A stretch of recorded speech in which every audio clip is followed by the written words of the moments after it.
Olá amigos, sejam muito bem-vindos. Hoje o papo será a respeito do câmbio Aisin do Volkswagen Nivus, ano 2025/2026.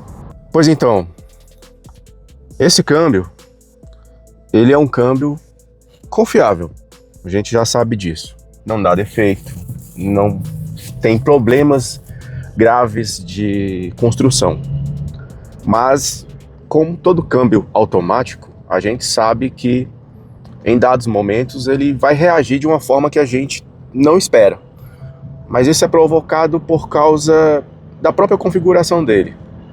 Exemplo: a mudança de marcha quando estamos no drive, da primeira para a segunda, o Chevette ali. Ah, rapaz, eu gosto de ver Chevette na rua rodando. Gostaria de estar com o meu aqui rodando também sempre. Mas aí a correria do dia a dia não ajuda. Mas enfim, voltando aqui, nós, a respeito do drive, quando se está com ele no drive, saindo de uma vaga, por exemplo, quando ele alcança 12 km de velocidade, ele já engrena a segunda marcha. Então, em alguns casos, a gente percebe assim um tranco, principalmente quando está saindo um pouco rápido. E aí, esse tranquinho que o câmbio dá para, né, na transmissão ali e tal, isso incomoda um pouco. Então, no drive, as mudanças de marcha da primeira para a segunda, bem curta, 12 km já está engatando a segunda. Da segunda para a terceira, já entra na casa ali dos 24 a 26 km por hora, já está engatando a terceira. Isso eu digo quando se está acelerando de maneira suave, sem pisar fundo no acelerador. Agora, se pisar fundo no acelerador, a tendência é que ele comece a fazer as mudanças de marcha numa rotação um pouco mais alta. Isso no drive. Quando a gente faz essa aceleração mais brusca, ele começa a fazer as trocas de marcha próximas de 4.000 rotações por minuto.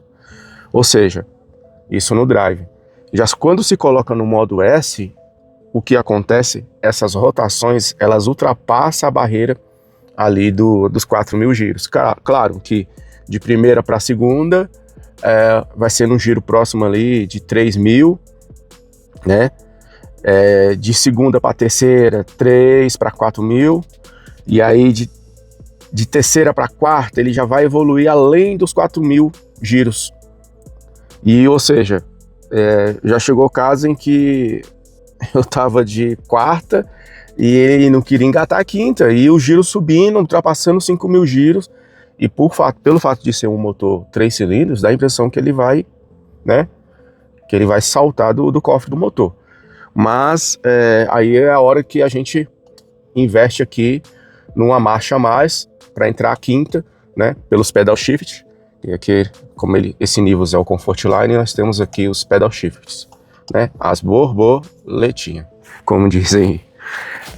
Então assim, e aí se sentir que a rotação está extrapolando, eu venho aqui e adianto a marcha.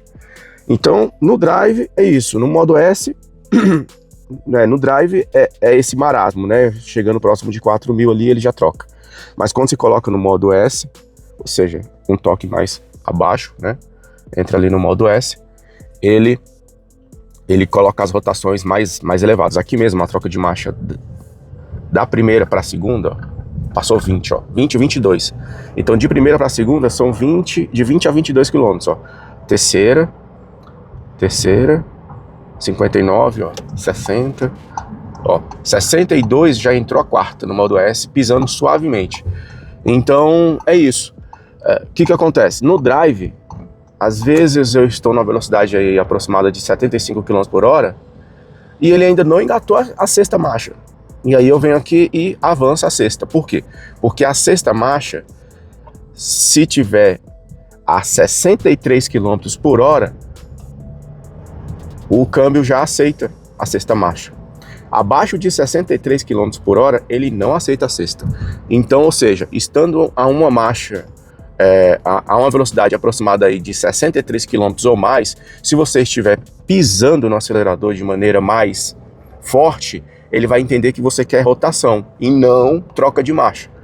E aí você tem que vir aqui e avançar mais uma caso você queira uma velocidade mais de cruzeiro. Então são esses detalhes, porque às vezes você está ali no drive, você acha que ele está de sexta marcha porque você já está a 75 km por hora, mas não, ele ainda se manteve ali na quinta marcha.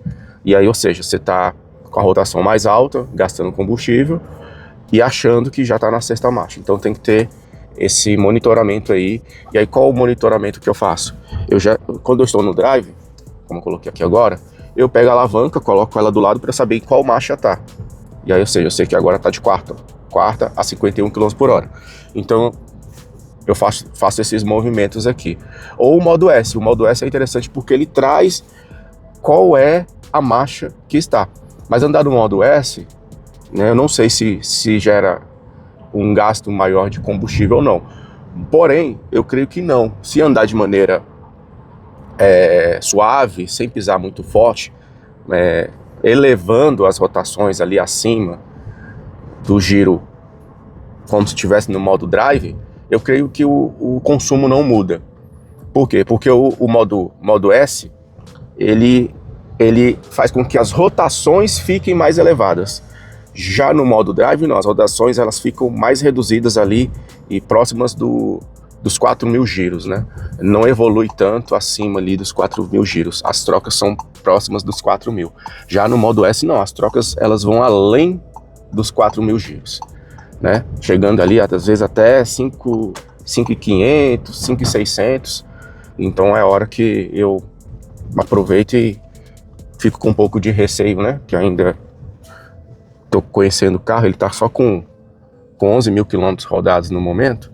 Então eu prefiro não abusar tanto aí das rotações altas por enquanto. Então, assim, de antemão, são esses aspectos. E detalhe, quando você está no drive, você pode evoluir para as marchas manuais, tanto, no caso, pelas borboletas, né? Pelos pedal shifts, caso você perceba que, não, eu quero aumentar a marcha para o carro ficar mais suave, né, na condução. Então você aumenta, peraí, eu quero ganhar um pouco mais de potência sem esperar o drive trabalhar por si só, na hora que você acelera forte. Então o que eu faço? Eu diminuo uma marcha, porque quando eu diminuo uma marcha e eu quero fazer uma ultrapassagem, eu venho pelo pedal shift. Eu não espero o drive trabalhar, porque se eu esperar o drive trabalhar, ele vai trazer um delay. E esse delay atrapalha quando a gente quer fazer ultrapassagem. Quando a gente quer sair de um retorno que não precisa parar. É a reclamação que eu já vi alguns comentando aí nas redes sociais, o fato de, ele tem um delay quando a gente pisa forte, saindo de um retorno, o carro está em movimento, ele tem um delay e demora para reagir, para a marcha engatar. Por quê? Porque ele está trabalhando na faixa de rotação na faixa de rotação em que o carro, embora esteja com a rotação baixa, mas ele está com a marcha elevada. O exemplo disso é no drive, a 26 km por hora já está de terceira marcha. Então, o que eu faço? Eu venho, invisto aqui na borboleta, desço uma marcha, e aí ele reduz uma marcha. Ao reduzir uma marcha, o que acontece? Eu ganho rotação e eu ganho torque. E aí eu não tenho o delay que naturalmente se tem quando só está no modo drive. Então são esses detalhes que o condutor ele tem que perceber utilizando esses câmbios da Volkswagen, né? Esse câmbio Aisin do Nivus, do Polo, enfim, dos veículos Volkswagen. Então, assim, de antemão é isso, meus amigos. Eu espero que eu tenha sido claro aí na explicação aí, né? Na forma de condução que eu tenho utilizado este câmbio. E eu costumo, atualmente, colocar no modo parque, quando eu estou muito tempo parado no semáforo, que eu sei que o semáforo vai demorar, e eu não utilizo o neutro, ok? Já tem ao final deste vídeo, eu vou deixar um card aí, né? Ao final desse vídeo, para que, com base em algumas pesquisas que eu fiz na IA, se for deixar no modo neutro, com o motor ligado ou com o start-stop ligado, há um risco muito grande de comprometer o câmbio. Então, se percebe que vai demorar, é mais conveniente usar o modo parque para você descansar o seu pé do freio e assim no modo parque você não corre o risco de danificar aí o seu câmbio, beleza? Então é isso, meus amigos. É um câmbio bom, de vez em quando ele dá uns tranquinhos, meu carro tá com 11 mil rodados, de vez em quando rola uns tranquinhos assim bem marotos mesmo, mas é mais pelo fato de estar andando no modo drive em relação às mudanças de marcha ali, né? Quando você tá parando, às vezes surge um tranquinho também, quando você tá parando, né, para estacionar de ré, e aí ele vai engata a primeira, aí rola um tranquinho. O modo manual é só colocar para o lado e aí tudo para cima ou tudo para baixo. Ele não aceita marcha para cima fora da rotação e não aceita marcha para baixo fora da rotação, em que o câmbio aceita adiantar as marchas ou atrasá-las. Então tem essas limitações também. Não faz sentido, por exemplo, eu estar a 80 por hora e já querer colocar a primeira pelo pedal shift. Então ele não aceita. Ele vai reduzir até o limite que o câmbio suporta, justamente para não estourar tudo, né? Então é isso, meus amigos. Vou ficando por aqui. Não se esqueça aí de curtir, comentar e seguir o canal. Um grande abraço, fiquem todos com Deus e até o próximo vídeo.